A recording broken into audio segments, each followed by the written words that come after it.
Bonjour à tous, bienvenue dans cette nouvelle vidéo qui présente le VAB 4.4 de chez LR au 1/35e.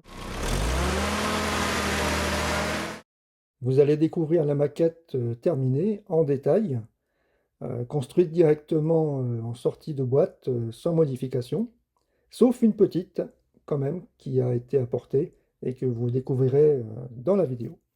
On voit ici les feux arrière ainsi que le cap de remorquage sur le côté gauche. L'avant du véhicule, avec cette forme caractéristique du VAB, la porte latérale qui est très bien rendue, le lot de bord qui pourra être plus détaillé, là il est un petit peu simple. Les pneus sont assez réalistes et participent au rendu général de l'engin.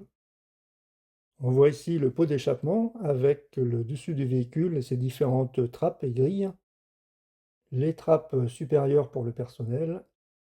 On arrive sur l'arrière avec la double porte caractéristique et les deux systèmes de propulsion amphibie. L'inclinaison typique des roues participe également à la silhouette du VAB. On voit en détail le toit du véhicule avec les différentes traces d'usure sur les arêtes métalliques. On arrive sur la mitrailleuse calibre 50.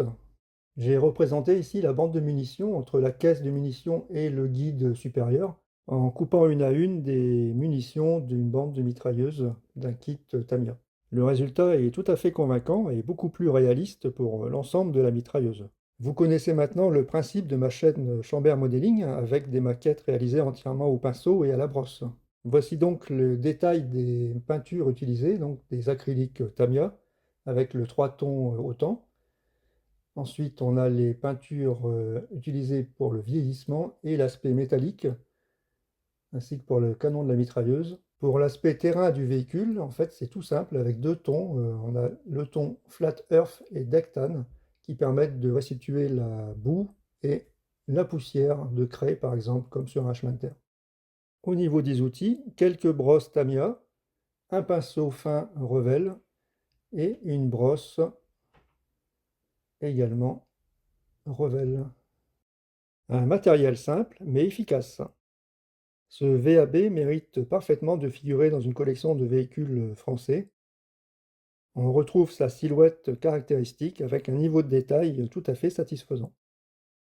Merci d'avoir regardé cette vidéo. N'hésitez pas à donner votre avis en commentaire. Abonnez-vous à la chaîne pour ne pas rater les prochaines vidéos et à bientôt pour plus de maquettes.